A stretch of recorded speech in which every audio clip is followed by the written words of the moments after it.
Hello, everyone. Tonight, I've got a batch of chilling tales to share with you.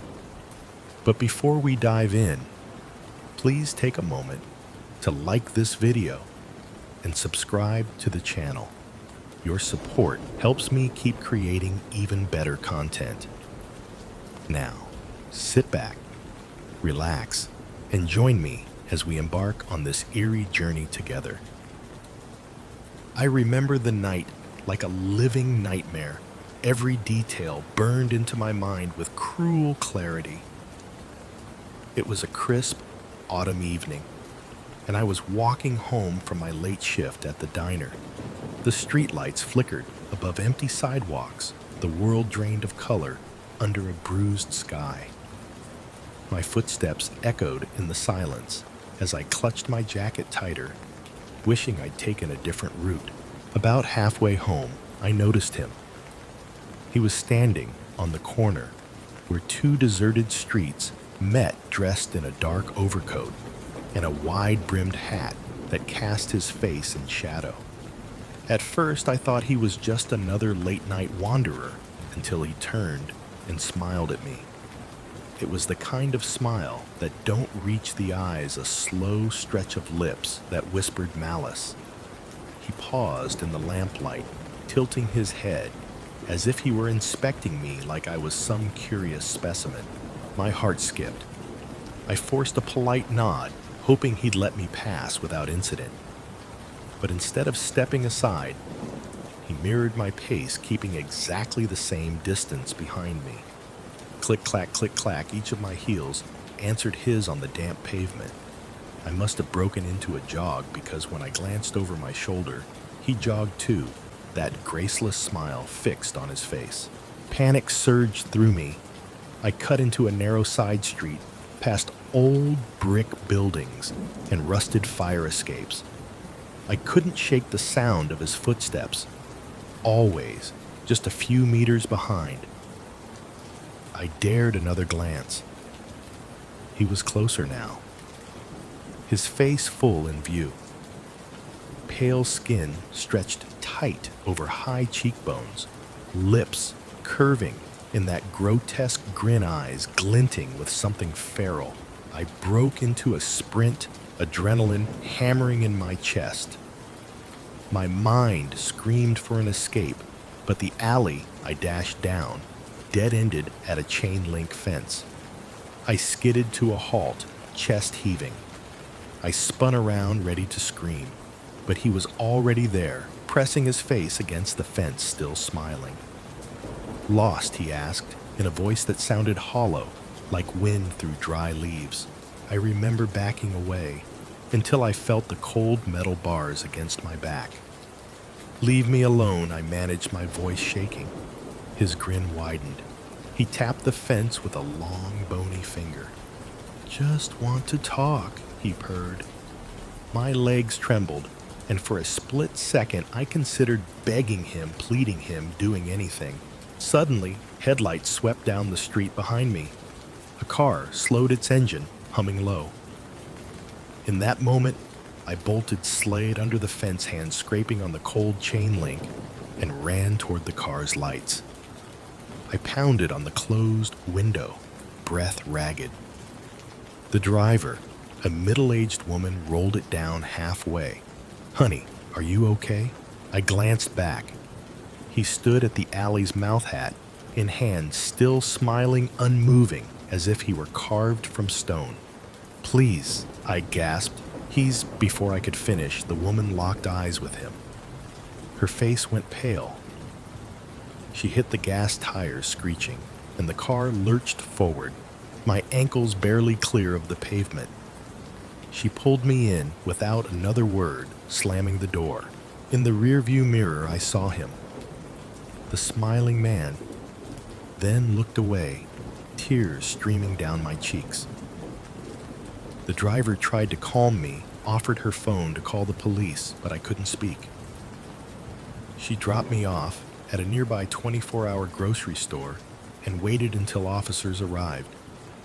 I watched from behind the glass as they scoured the alley, shone flashlights into shadows, but he was gone. They told me these encounters happen lurking figures, predators testing you. They chalked it up to late-night paranoia. But I knew what I saw. Weeks later, I learned there had been similar reports. People followed home, people smiling through darkness. Some never made it back safely. The smiling man, as locals called him, remained just a whisper, a cautionary tale told by strangers in supermarkets. That night haunts me. Every time I hear footsteps behind me on the street, in the subway, I imagine that grin creeping closer. I still avoid that corner, but the fear never fully lifts. I carry pepper spray now and take the well-lit routes, but at night, shadows stretch too long and quietly. And sometimes I swear I feel the presence of that smile again, just beyond the glow of the street lamps waiting. I never thought a simple house-sitting gig could turn into a living nightmare until last summer, when my best friend Amy asked me to look after her suburban home for a week while she vacationed in Europe. I jumped at the chance. Her neighborhood was quiet, the houses neatly trimmed, and her back garden boasted a hammock I was eager to lounge in with a cold drink. I figured it would be the perfect low-stress getaway from my cramped apartment. The first 2 days passed uneventfully. I followed Amy's instructions to the letter. Collect the mail water, the orchids by the front window, and feed her tabby Mr. Whiskers, who was more interested in shredding paper towels than eating. Each night, I drifted off to sleep to the distant hum of traffic on the main road, feeling safe behind the deadbolt.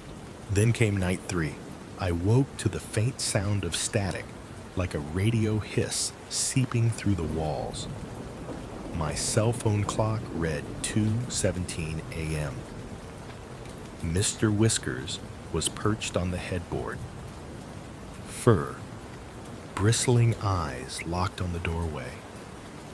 At first, I blamed my overactive imagination. I closed my eyes again, hoping to drift off, but the static grew louder, more insistent, like someone whispering, just beyond hearing. Finally, I sat up, heart hammering. The hush returned. I flicked on the lamp and swung my legs over the side of the bed. Mr. Whiskers followed, padding silently before leaping down and padding toward the hallway. I grabbed my phone and crept after him. In the dim hallway light, the static morphed into a faint razzle, like the squeak of sneakers on polished linoleum. I froze at the living room entrance. The front door was cracked open only an inch or two, but the bolt was still fastened inside. My breath caught. I advanced each step, echoing, "Hello." My voice sounded brittle. No answer. I clicked on the lamp beside the love seat. The bulb flickered, then steadied. At the window, I saw footprints in the thin layer of dew on the concrete porch. One set small and precise, angled straight toward the door. I slid my finger along each print. They were fresh. Panic surged.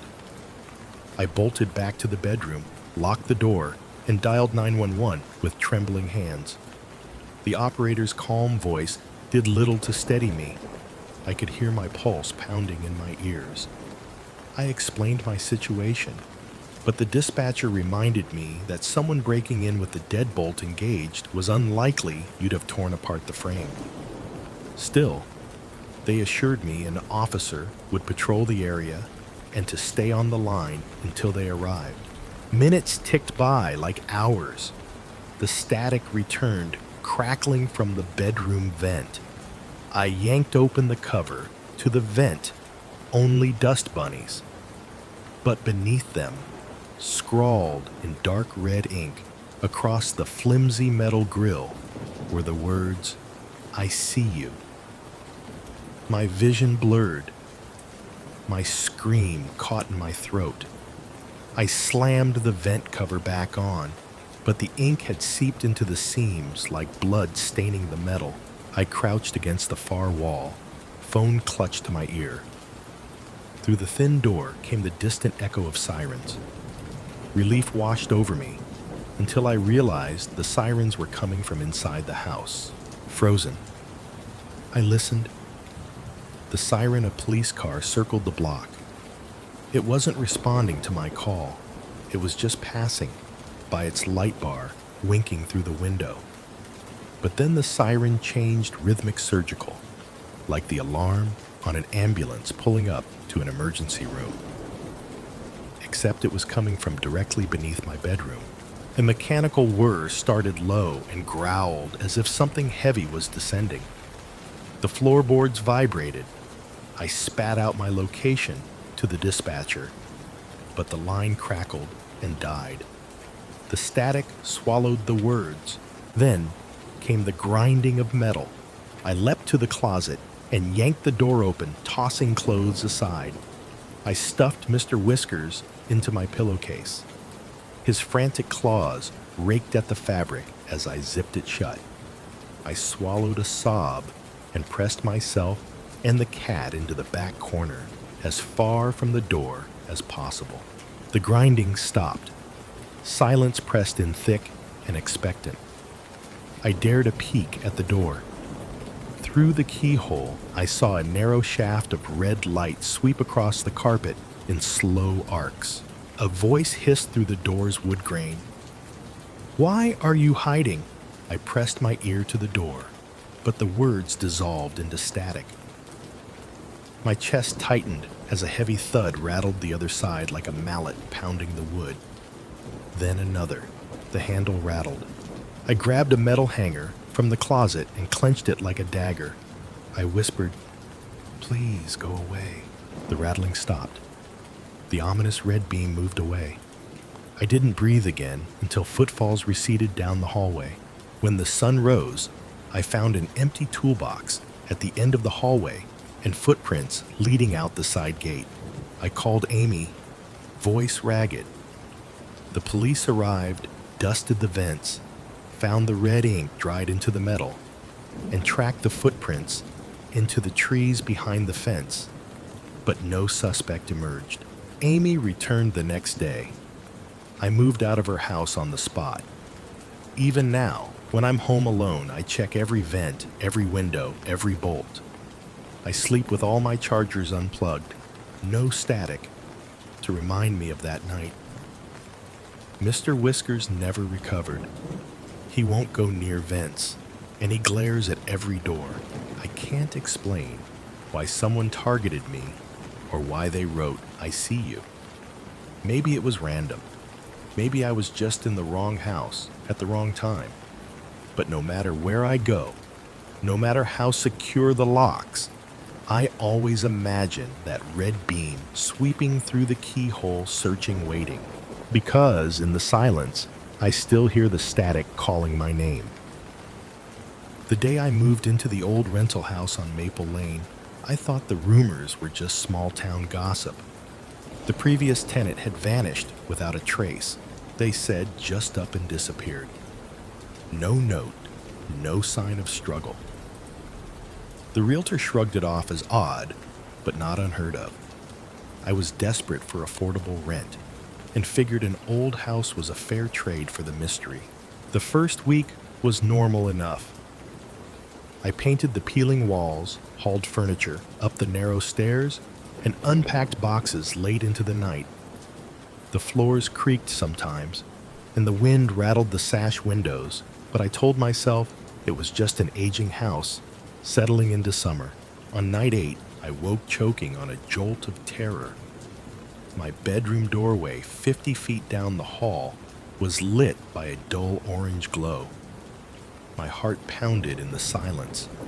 The glow pulsed like a lantern swaying on a stormy porch.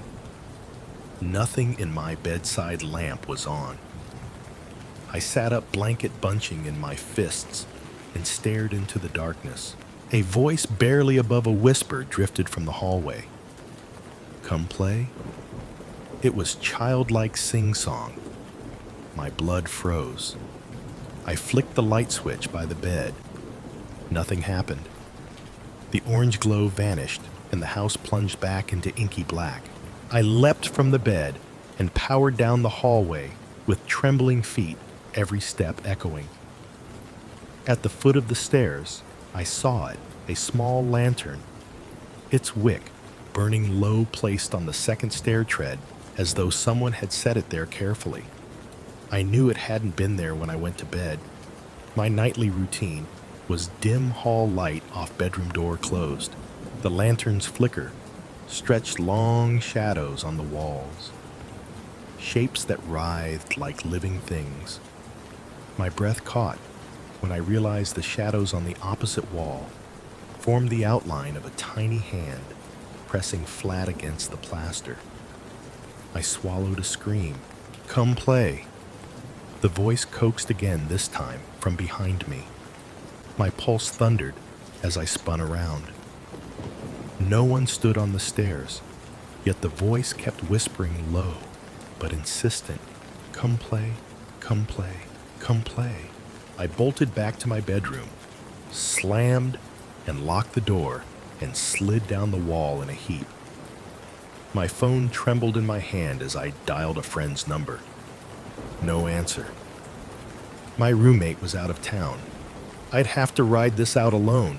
I dared to peek through the crack under my door. The hallway light was on now, bright and buzzing, unlike the lantern's sickly glow. The shadows were gone. I flung open the door, stormed into the hall, and found nothing. No lantern, no one lurking in the gloom. Even the light switch was off despite the hallway being lit. That morning, I searched every inch of the house. No lantern, no broken bulbs, no wiring to explain the phantom light. It was as though half the night had never happened. I chalked it up to exhaustion, but the next night it returned, and worse. At 3:13 a.m., my smoke detector's shrill chirp shrieked through the house. I leapt up, heart pounding. I grabbed my phone's flashlight and crept downstairs. The living room fireplace had a faint orange glow licking at the brick mortar. I froze. I hadn't lit a fire in days, and this was the middle of summer. I stepped forward. The logs lay cold, unburned. The glow came from inside the brick hearth, where no lantern could fit. I knelt, bracing myself, and peered into the darkness. A pale, thin hand reached out of the shadows, dragging a small wooden toy train car across the soot. The train car's wheels clicked against the brick, as if being pushed by an unseen child. "Come play." The voice called clear and urgent. My head snapped up. The train car stopped. The hand pulled back into the flame-blackened hearth. I stumbled backward, tripped over my own feet, and crashed to the floor. The voice faded into a final whisper. "Play with me." I scrambled to my feet and fled up the stairs, tears stinging my eyes. I ransacked my boxes until I found a battered Led Zeppelin vinyl, dragged it across the floor to wedge under my bedroom doorknob. It clanked into place, one vinyl record jammed against the knob like a crude lock. Sleep-deprived and terrified, I drifted off with the record creaking under the door. When morning came, I crept downstairs to remove the vinyl, but the record was shattered into splinters, its black fragments scattered across the rug. Nothing else in the house was broken. I gathered the shards with trembling hands, every hair on my neck standing on end. That night, I packed a bag. I couldn't stay. I wouldn't. I wheeled my suitcase to the door and glanced back once more at the staircase illuminated by the pale glow of my hallway lamp. It looked innocent quiet. I reached for the doorknob. The voice echoed from the stairs. "We were going to play tonight." I yanked my hand back. The light in the hallway flickered and went out. Silence settled like a heavy blanket. I threw open the door, suitcase in hand, and ran for my car. I didn't look back. A week later, the rental agency called me. The landlord had opened the house to clean and found no evidence of a break-in except for one thing. Scrawled in muddy footprints across the living room floor were the words, "Play with me." I never went back. But sometimes, when I lie awake at night in my new apartment, I catch a faint creak, just enough to make my heart pound and my mind whisper, "Come play." I grew up in a small mountain town where everyone knew everyone else's business. When I turned 18, I landed my first real job caretaker for the old cemetery on Pine Ridge Road. The previous caretaker, old Mr. Thompson, had vanished one morning, and the town council hired me sight unseen, desperate for anyone to tend the grounds. The job was simple enough: mow the grass, trim hedges, polish headstones, and perform a daily perimeter check for broken fences or stray animals. In exchange, I got a modest stipend and a tiny cabin tucked in the pines at the far end of the cemetery.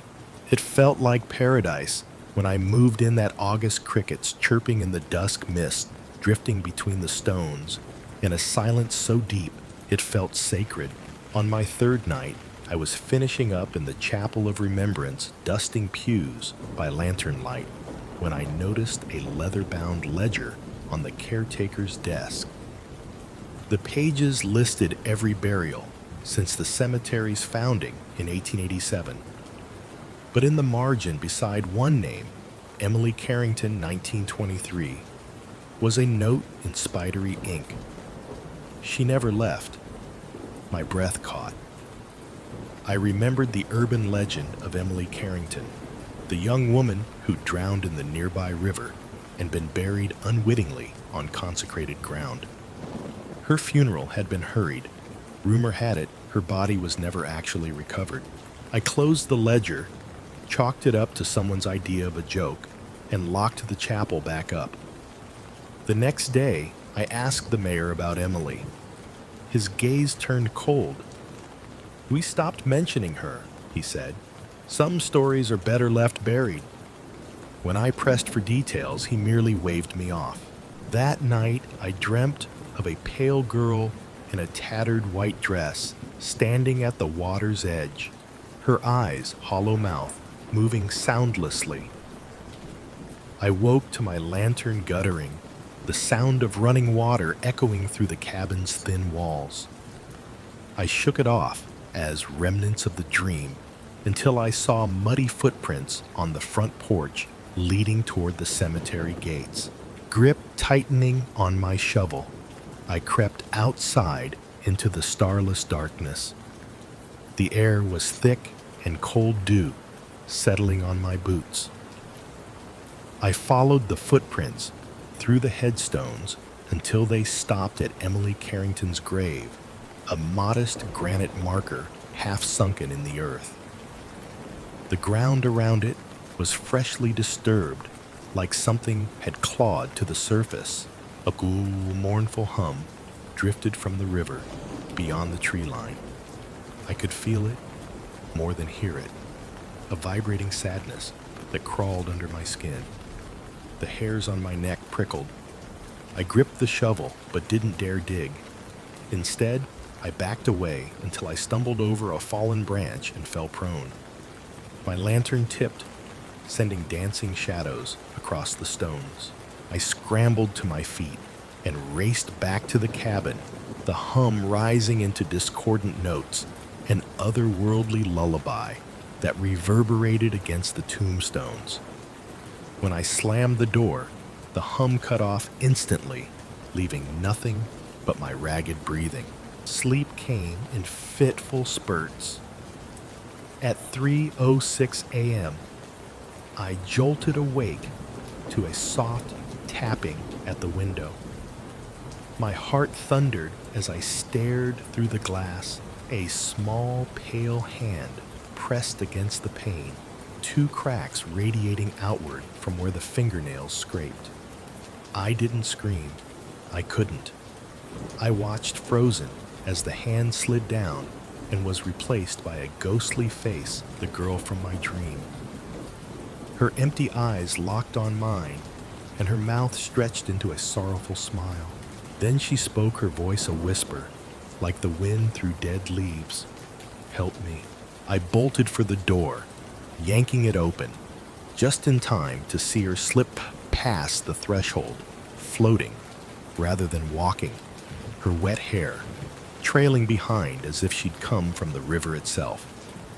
I slammed the door and locked it, but the rattling began almost immediately, the ghost pounding from the other side nails gouging wood.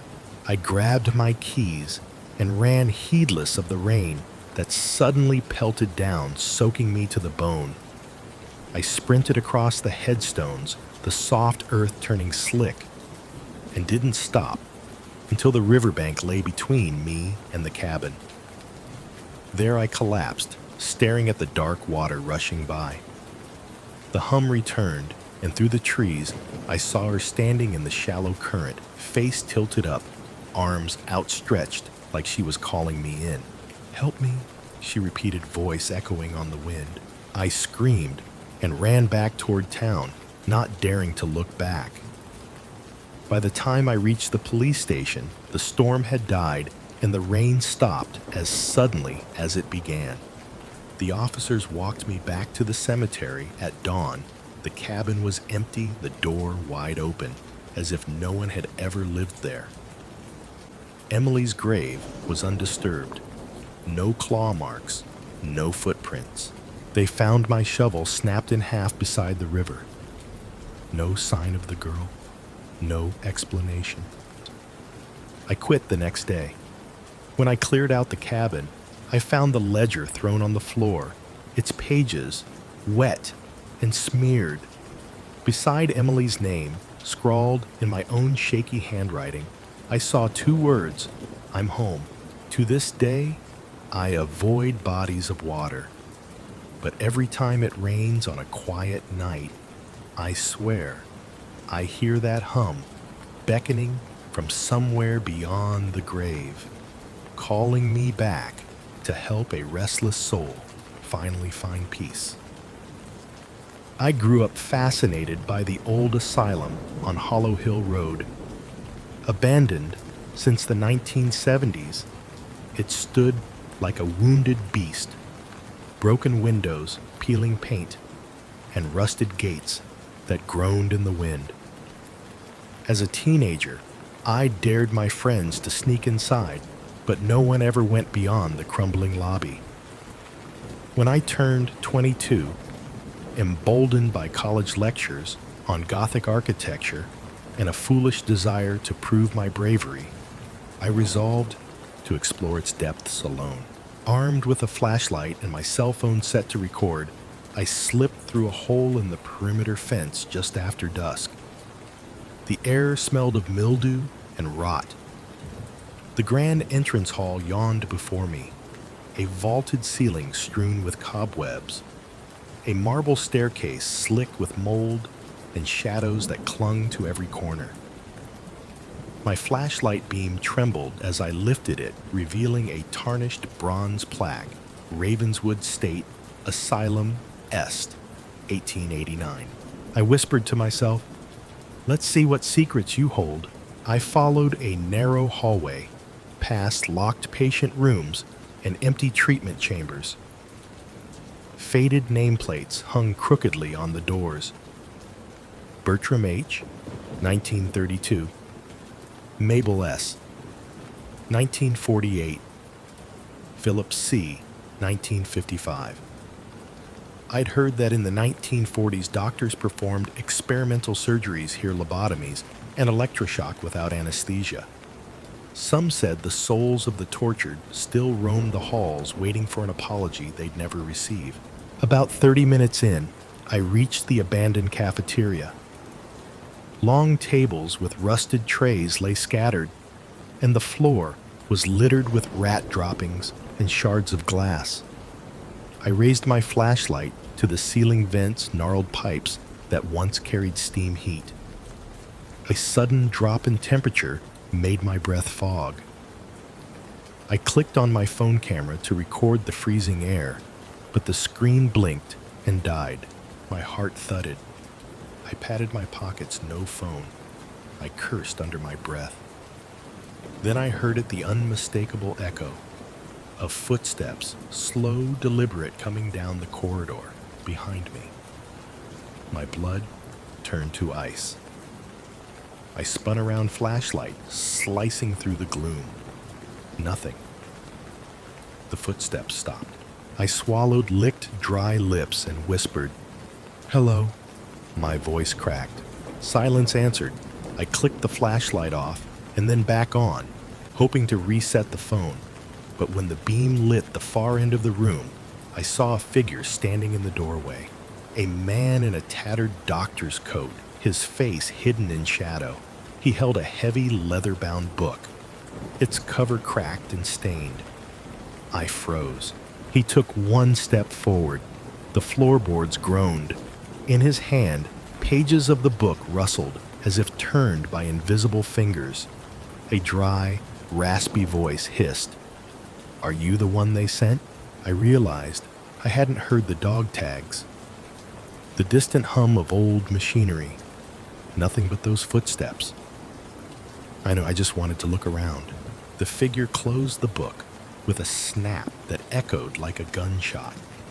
He tilted his head, and I saw his eyes, white milky cataracts, shimmering in the flashlight's glare. His lips peeled back in a grim smile. "You'll stay," he said, voice hollow. Panic hit. I bolted for the cafeteria exit. But when I reached the door, it slammed shut on its own, trapping me inside. I pummeled the metal with both fists. The doctor advanced, dragging a long surgical probe along his palm. It sparked faintly, as if charged with static. I backed away, hearing the scraping of his footsteps on tile. My flashlight flickered and died again, plunging me into black. I tried my phone flashlight. It still wouldn't work. My chest tightened. I couldn't breathe. Then I remembered the ceiling vents. If the door wouldn't open, maybe I could climb up. I dashed to the nearest table, vaulted over it, and yanked open a rusted vent cover. Cold air blasted my face. With shaking hands, I climbed inside the narrow shaft, the metal edges biting into my palms. Behind me, I heard the doctor's probe click against the vent's edge. Footsteps approached. I hoisted myself up into the darkness and shuffled forward on my elbows. Ductwork rumbled overhead. Rust and insulation dust choked my throat as I crawled. Then the sound of scraping metal grew nearer. He was following me. My flashlight lay on the cafeteria floor beam, still faintly glowing through the vent grate. I pushed on, gagging, until I felt fresh air at the next grate. I shoved upward and tumbled onto the overgrown lawn outside. My leg struck a stone, but I sprang up and ran across the courtyard, breath ragged, throat dry. Behind me, in the broken cafeteria window, I saw him, the doctor's pale face pressed against the cracked glass, cataract eyes gleaming in the dim moonlight. He raised the book in silent accusation, spine snapping open, pages thudding against glass like a heartbeat. I didn't stop running until I burst back through the perimeter fence and staggered onto the deserted road. Dawn was just brushing the horizon, and the world looked washed in soft, pink light, as if nothing horrific had occurred. But the memory of that cataract smile and the rasping command, "You'll stay," will never fade. To this day, I sleep with my dresser pressed against the bedroom door. And sometimes, When the wind whimpers through the windows, I swear I hear the probe's metallic scrape echoing from a hollow place just beyond my walls, calling me back to finish what I started. I never expected a late-night drive home to turn into a confrontation with something I can't fully explain. I was in night school for automotive mechanics, and after my evening class and a part-time shift at the garage, I'd climb into my old 1973 Dodge pickup and head back toward my parents' place in the foothills of western North Carolina. Usually I'd take back roads for the thrill of it, but that night, I think it was a Thursday, I stayed on I-40, eager to collapse into bed and get an early start on a weekend hike. As I exited the interstate, everything felt off. The usual chatter of crickets and the distant howl of night creatures had stilled. Even the 24-hour gas station at the ramp, always a beacon of light, was dark. I chalked it up to a power outage, but my skin crawled. The sky above was so empty of stars that I wondered if the heavens themselves had gone dark. A few miles down the road, I rounded a bend near an ancient barn I'd admired since childhood. That's when the massive shape of a dog leapt into the road, its shoulder nearly as tall as my hood. I slammed on the brakes and felt the truck skid before thumping to a halt. My heart hammered as I braced for impact, but when I peered into the rearview mirror under my reverse lights, the animal stood upright on two legs. It was grotesquely tall, its skin splotched with mud and patches of matted fur, a misshapen fusion of man and beast. Its head turned toward me, and I saw its face no eyes, only empty sockets dripping gray flesh, a bulldog-like snout twisted above rows of jagged teeth that gleamed in the dim light. I slammed the truck into first gear and roared away, tires smoking. When I finally reached my parents' house, they slept soundly. I armed myself with every firearm in the house and waited, adrenaline making my hands shake. Hours later, I drifted into a fitful half-sleep, only to be roused by that same sickly stench of decay. It drifted up from the basement, where their home office overlooked Pisgah National Forest. Clutching a loaded shotgun and a tactical flashlight, I crept downstairs. Through the glass doors, the creature stood just beyond the tree line, motionless. I shone the beam, and it didn't flinch. Then, with a motion so swift I barely saw it, it vanished, only to reappear between the house and the forest edge. I burst through the doors and fired every round I had. A blood-curdling screech followed as it bolted back into the woods. I told my parents some lie about scaring off a raccoon. They never believed me. 6 years passed before my wife and I moved hundreds of miles away. I thought I'd escaped that night, but rural life called me back, and I settled in a sleepy Delaware town on the forest's fringe. Last week, I went out at dusk with our dogs. I carried my Appalachian mountain-strong cough syrup in a mason jar and built a small fire when my American bulldog bolted toward the woods. As I tackled him, I heard a bark that wasn't his, a deep guttural growl that froze my blood. The stench returned swirling around us. I dragged the dog back inside, slammed and locked the doors, and loaded my firearms again. Floodlights revealed fresh disturbances at the tree-lined bushes, ripped apart as if something enormous had barreled through. My dogs barked and howled all night, refusing to be calmed. I didn't sleep, and I won't ever willingly walk those woods after dark again, not until whatever that thing is finally stays dead or lets me stay alive. I still can't believe I lived through that night at Camp Midnight, but I'll never forget the smell of pine needles mixed with fear. It was my senior year of high school. and our outdoor education teacher, Mr. Pruitt, arranged a weekend leadership retreat at a state-run camp deep in the Cascade Mountains. He pitched it as a chance to hone survival skills, build teamwork, and earn extra credit. I'd been on a dozen camping trips before, but something about this place unsettled me. The ranger's warning that the area was known for its old legends, the strange tally marks carved into the base of a dozen cedar trees near the entrance. On Friday afternoon, a bus dropped our group at the ranger station parking lot. The map showed a network of trails winding through old-growth forest, but Mr. Pruitt led us past marked paths down an overgrown service road.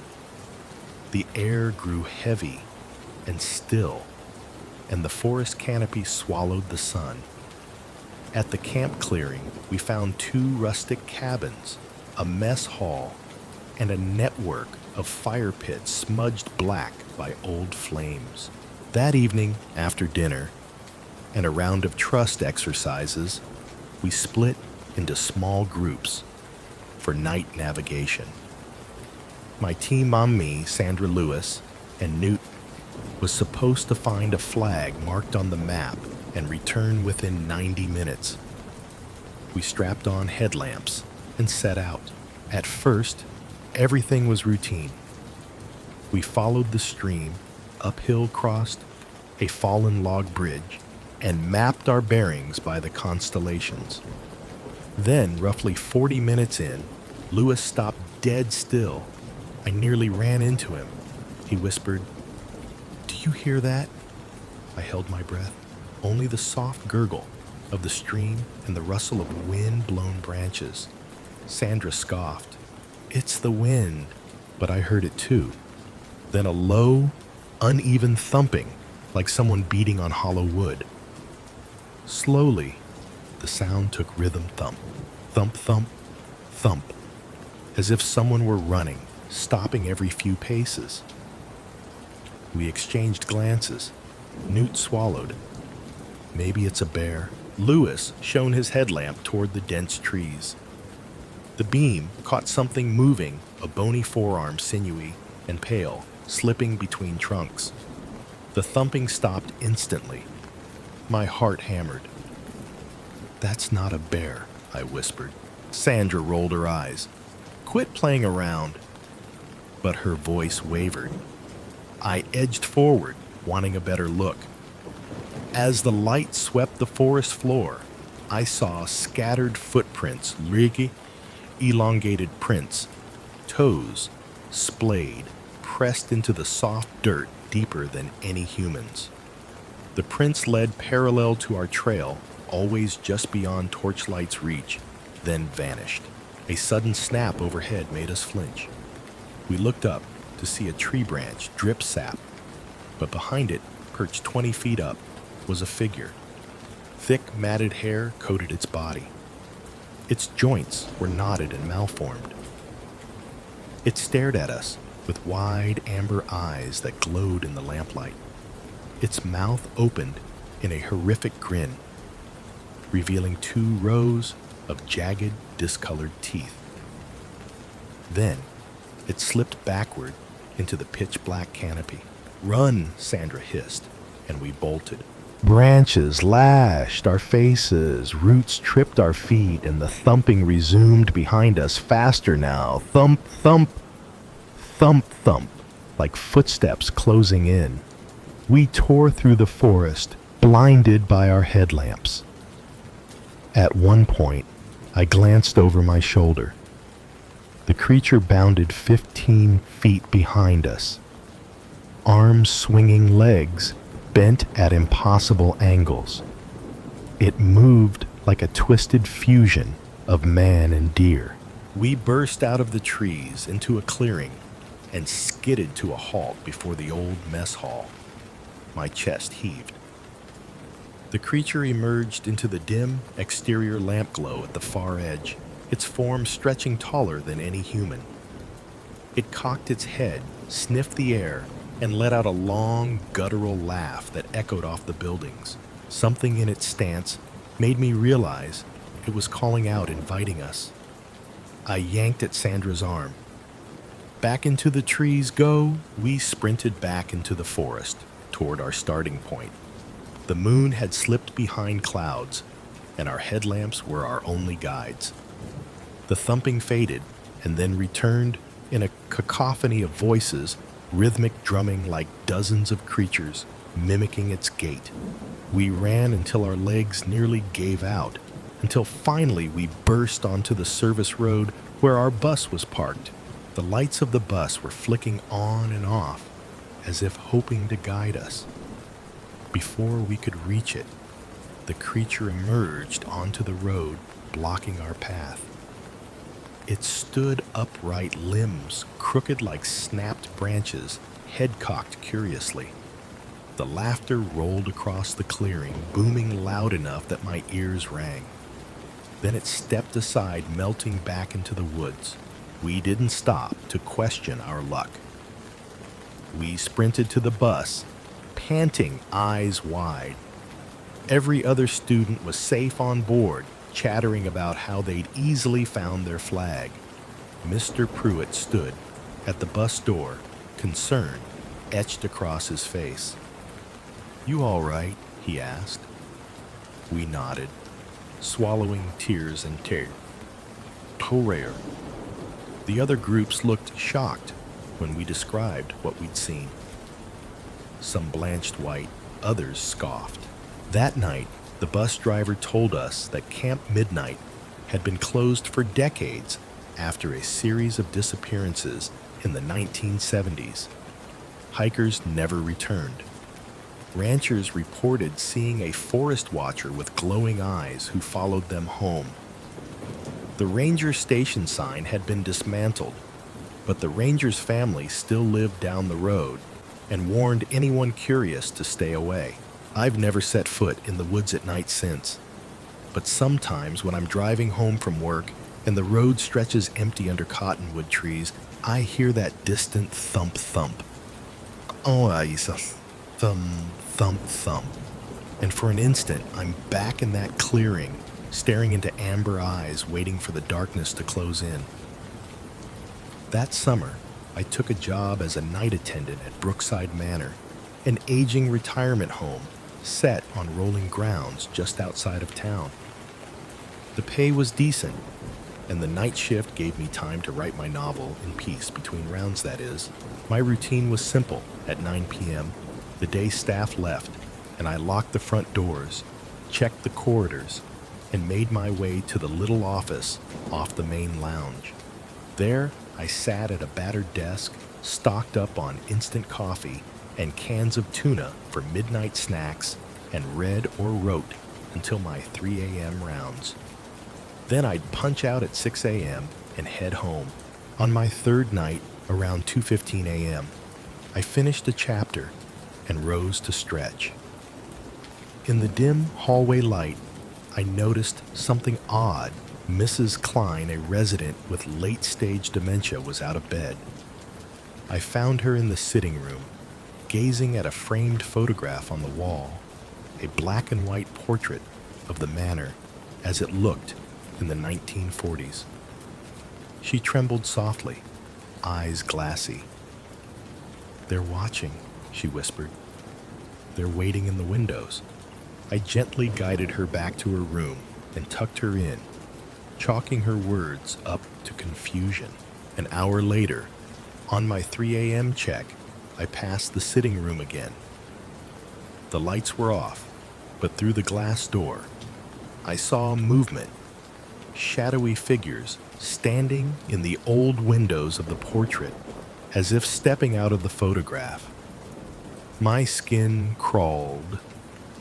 I flicked on the lounge light. Mrs. Klein's wheelchair stood empty beside the desk, her quilt draped over the arms. "Mrs. Klein," I called, heart thudding. Silence. I rushed to her room. The door was closed. I turned the knob, locked. I knocked. No answer. I swore I heard a soft humming from the other side, like someone singing an old lullaby. Panic spiked. I radioed the nurse's station. "Room 212, need assistance." The reply crackled, "Someone's already there." Before I could ask who, the line went dead. I pounded on the door. Finally, it swung open with a slow creak. Inside, the bed lay empty sheets rumpled. Across the room, the closet door was ajar, and I saw her standing in the dark, back turned toward me. Her nightgown was stained with something dark. She hummed that same lullaby voice, echoing oddly. I swallowed. "Mrs. Klein." She didn't answer, only reached a hand out.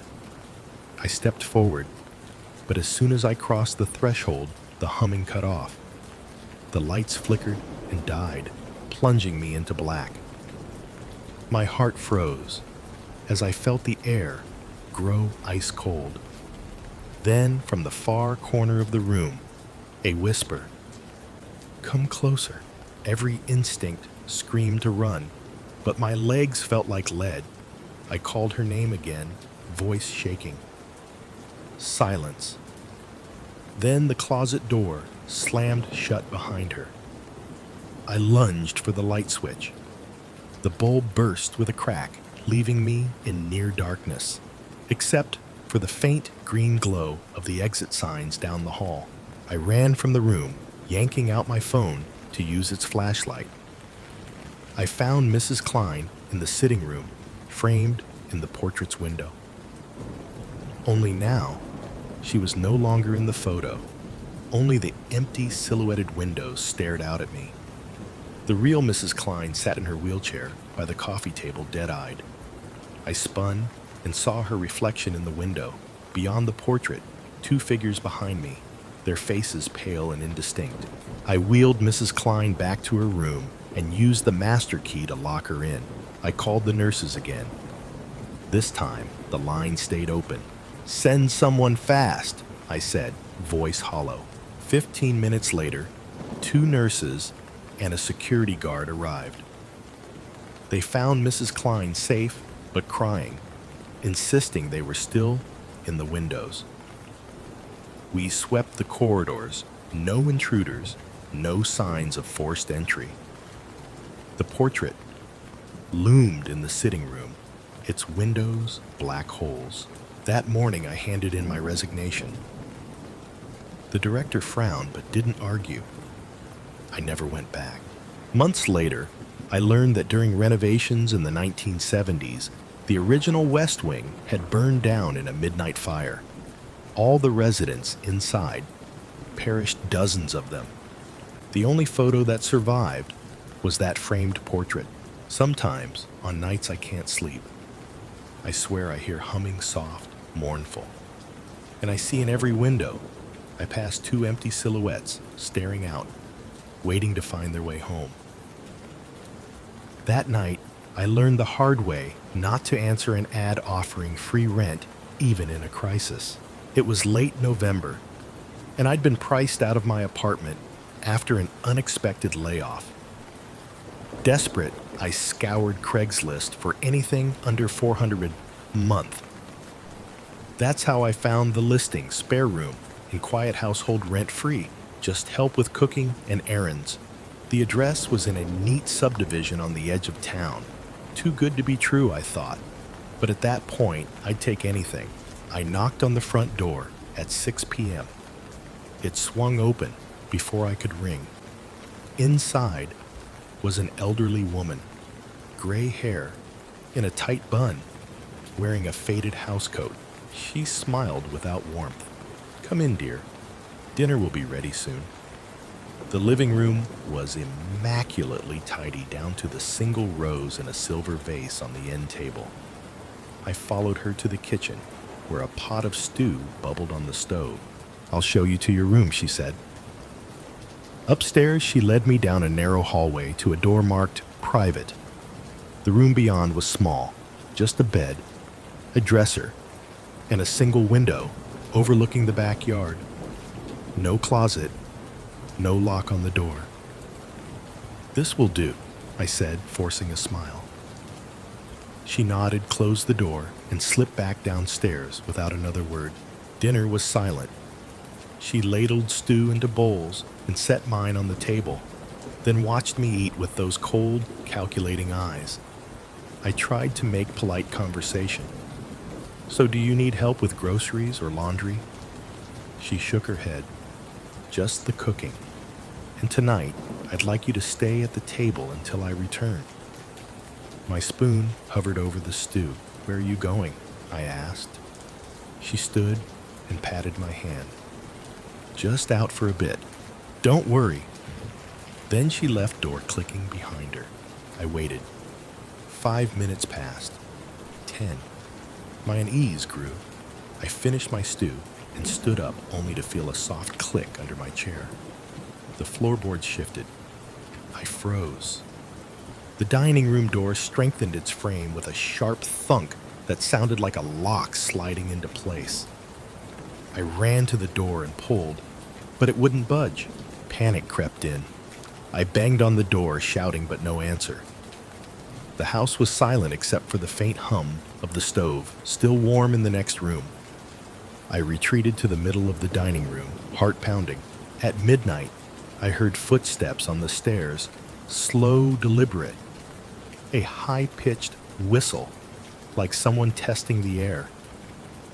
The footsteps stopped at the top. Then a soft humming drifted down. As it approached, I realized it was the same lullaby my mother used to sing when I was small. A lullaby I hadn't heard in decades. My breath caught. I sank to the floor as the humming turned into a whisper. Time for bed.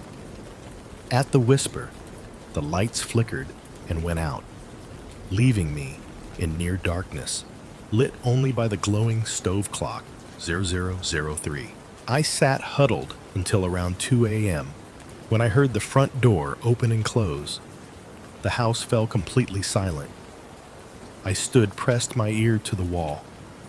In the room next door, I heard a soft, rhythmic breathing like someone sleeping. Relief washed over me until I remembered I was alone in the house. That's when I noticed it. A thin trail of flour on the floor, leading from the kitchen stove across the dining room and up the stairs to the private room door. My head spun. Flour.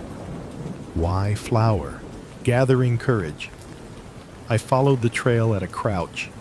The flour led up the stairs down the hallway, and my breath caught into my bedroom. The door stood ajar. I flicked on my phone's flashlight and stepped inside. The bed was gone. In its place stood a rough-hewn wooden table splattered with streaks of red and streaks of white powder clinging to its legs. On the table lay a butcher's block cleaver, its blade edged in dark crust, and beneath it, in a shallow puddle, something small and unmistakable, a single tiny baby shoe, white with a pink bow dulled by grime. My heart froze. I backed out of the room, racing down the stairs. At the bottom, I heard the private room door open the old woman's soft slippers on the carpet above. I burst out the front door into the crisp night air, not pausing to lock up. When I reached the next block, I turned and looked back. The upstairs window of the private room glowed faintly in the lamplight, and I swear I saw a silhouette staring down, a figure too tall and bent at the waist, face hidden in shadow. Then the light went out. I reported everything to the police the next morning. They searched the house. No trail of flour, no butcher's block, no baby shoe, no cleaver. Nothing but an empty locked room, and the woman nowhere to be found. The neighbors said she'd moved in just 2 weeks ago, citing the house as inherited. No children, no family, no history of violence. I left town that day. I never did collect my few days' belongings. and I never found out what that trail of flower meant or why I found only one baby shoe on a table that should never have been there. Now, whenever I smell flower or hear a lullaby on an empty street, my blood runs cold. I still can't explain the shoe or the cleaver or the locked door. But I know one thing for certain: free rent can come at a price no one should ever pay. Hello everyone, I'm ZiBo, and thank you so much for watching until the very end of this video. I truly hope today's stories brought you some enjoyable moments. If you found them helpful, don't forget to leave a comment down below. Every bit of your feedback helps me improve and continue creating quality content. See you in the next video.